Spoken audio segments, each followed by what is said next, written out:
Welcome back to my channel. मैं हूं अंकित Agrahari.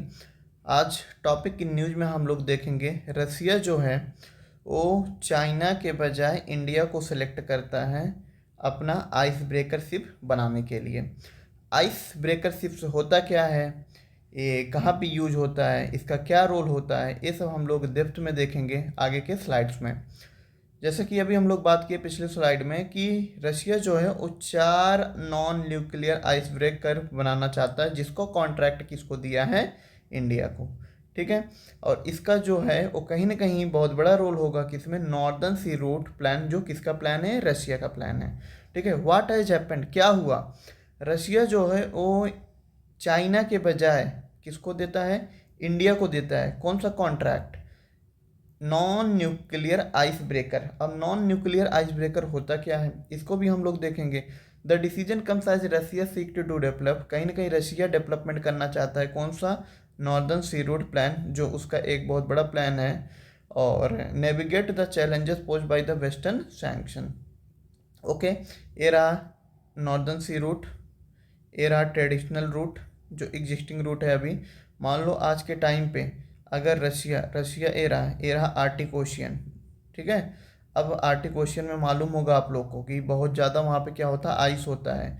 Means आपको अगर 12 महीना होता है तो 12 महीना में तो आपको मोस्ट ऑफ टाइम वहाँ पे क्या देखने को मिलेगा, आपको आइस देखने को मिलेगा।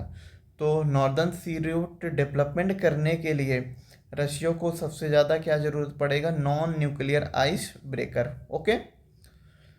द कोलैबोरेशन नॉट ओनली, कहीं ना कहीं ये जो कोलैबोरेशन हो रहा है इंडियन एंड रशिया को रिलेशन को नहीं, बल्कि कहीं ना कहीं इंडिया का पोजीशन बढ़ेगा आर्टिक अफेयर्स में, या आर्टिक के जो ओशियन है वहाँ पे इंडिया का बहुत ज़्यादा पोजीशन बढ़ेगा।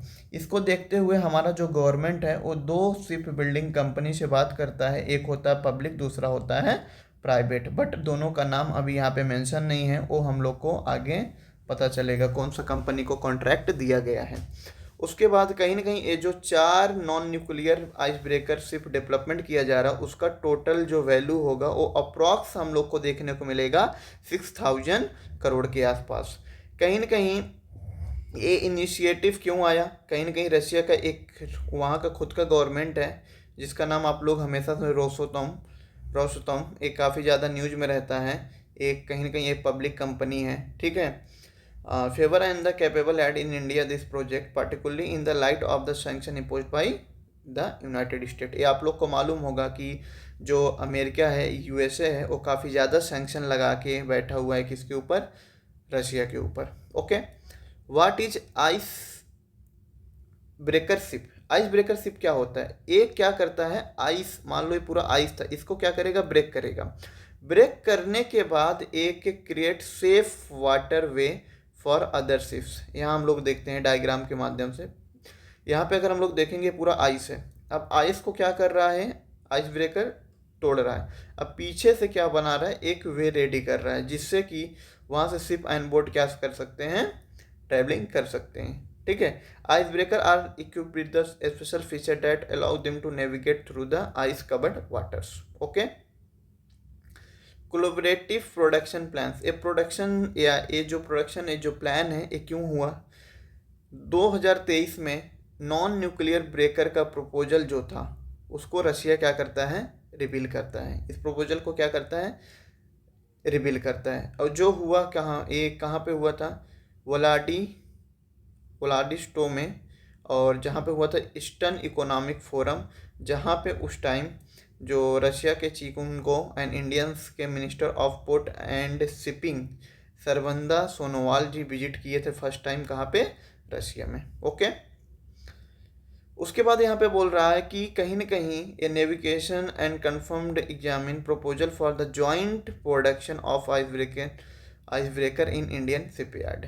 कहीं ना कहीं ये एक ज़्यादा एडवांटेज होगा किसके लिए, रशिया के लिए और इंडिया के लिए, दोनों के लिए बहुत ज़्यादा एडवांटेज होगा। और इसको कहीं ना कहीं एक डायलॉग मैकेनिज्म के through enhance cooperation in Russia arctic region and develop the northern sea route. ठीक। रशियन नॉर्दर्न सी रूट क्या होता है, नॉर्दर्न सी रूट क्या है, कहीं ना कहीं एक ऑल्टरनेटिव ग्लोबल शिपिंग रूट है, ये है ना। यहाँ पे मैं वाला एक ट्रेडिशनल सी रूट है जो स्विच कैनल होके आते हैं, बट इसमें से देखो कहीं न कहीं याद रखो, पहले रसिया के बारे में समझो थोड़ा। रसिया का जो प्रॉब्लम है ना, ईस्टर्न यूरोप हुआ या पूरा यूरोप के हुआ, उसके साथ से सैंक्शन की वजह से इनको प्रॉब्लम हो रहा है। सैंक्शन होने की वजह से इनको ऑल्टरनेटिव रूट चाहिए। मान लो इनको ईस्ट एशिया में कोई भी प्रोडक्ट को भेजना हुआ, ठीक है, तो खासकर इनके लिए यहाँ पे इनके गैस जो है या क्रूड ऑयल जो है, कोल हुआ, कुछ भी हुआ, अगर इनको ईस्ट एशिया में भेजना हो तो बहुत ज़्यादा डिस्टेंस को ये लोग को तय करना पड़ता है। कहीं ना कहीं इस नॉर्दर्न सी रूट डेवलपमेंट होने के बाद कहीं ना कहीं रशिया का जो डिस्टेंस होगा वो क्या होगा, कम हो जाएगा। Okay, as part of NSR development plan Russia aim to transport at least 150, मतलब ये डेवलपमेंट होने के बाद रशिया का एम जो है 150 tons of crude oil, liquefied natural gas, coal and the other cargo annually by 2030। और कहीं ना कहीं रशिया का ये भी प्लान है कि 50 ice breaker and ice class whistles development करने का, new port terminals, emergency response vessels, मतलब इनका बहुत बड़ा बड़ा एम है कि ये सब डेवलपमेंट करने का, और ये धीरे धीरे कर भी सकते हैं। ठीक है, India want to go global in ship fitting, मतलब इंडिया जो है वो ग्लोबली जाना चाहता है शिप बिल्डिंग में। क्या है कि अगर हम लोग ग्लोबल मार्केट रिपोर्ट 2024 का बात करते हैं तो China, South Korea, Japan, India, Germany and US are the some top ship building country world wide देखने को मिलते हैं। ठीक है, कहीं ना कहीं शिप बिल्डिंग जो होता है वो कहीं ना कहीं construction, repair, maintenance used for transportation, defence and trade. As part of Indian maritime and Indian vision, India का जो विजन है 2030 में, जो अभी हम लोग का 22nd रैंक आता है, किसमें करंट पोजीशन जो है 22nd आता है, किसमें, ग्लोबल शिप बिल्डिंग में, वो बाई 2030 टॉप 10 में आना चाहते हैं और बाई 2047 टॉप 5 में आना चाहते हैं। कहीं कि हमारे लिए बहुत बड़ा अपॉर्चुनिटी है, अगर हम लोग सही से इसको यूज करेंगे तो आने वाले टाइम में हम लोग ज़रूर टॉप 5 में आ सकते हैं।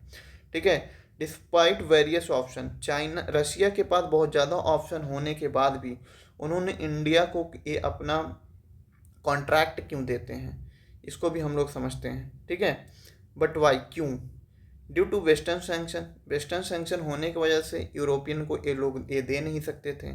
और वहीं अगर China, South Korea and Japan का बात किया जाएगा, ये लोग 2028 तक पूरी तरह से बुक हैं।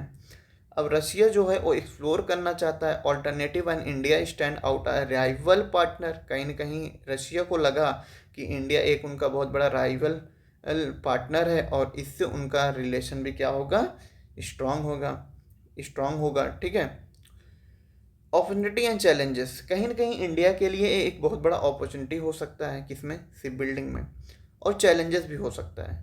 जैसे अगर आज इंडिया ये जो कॉन्ट्रैक्ट लेता है या जो ये डेवलपमेंट करने के लिए अगर इंडिया अपने थ्रू से करता है, उसका चाहे प्राइवेट कंपनी है चाहे पब्लिक, अब यहाँ पे अगर उसका सब कुछ बेटर होता है, जितना भी चीज़ इंडिया करेगा उसमें सब बेटर होता है, तो इंडिया का ग्लोबल या ग्लोबली बहुत बड़ा रोल हो जाएगा शिप बिल्डिंग कंस्ट्रक्शन में। अब यहाँ पे अगर हम लोग बात करेंगे, Indian government is providing all possible support, India कोशिश कर रहा है जितना भी पॉसिबल सपोर्ट हो पाए वो सब कुछ देने का। बट कंसर्न है एक चीज़ को लेके कि जो स्टील रिक्वायर्ड है एंड उसमें जो इंजन ये सब यूज होगा वो सब कहाँ से आएगा, वो सब कौन प्रोवाइड करेगा। ठीक है, आज के लिए इतना ही, थैंक यू सो मच। आगे का वीडियो जल्द लेके आएंगे।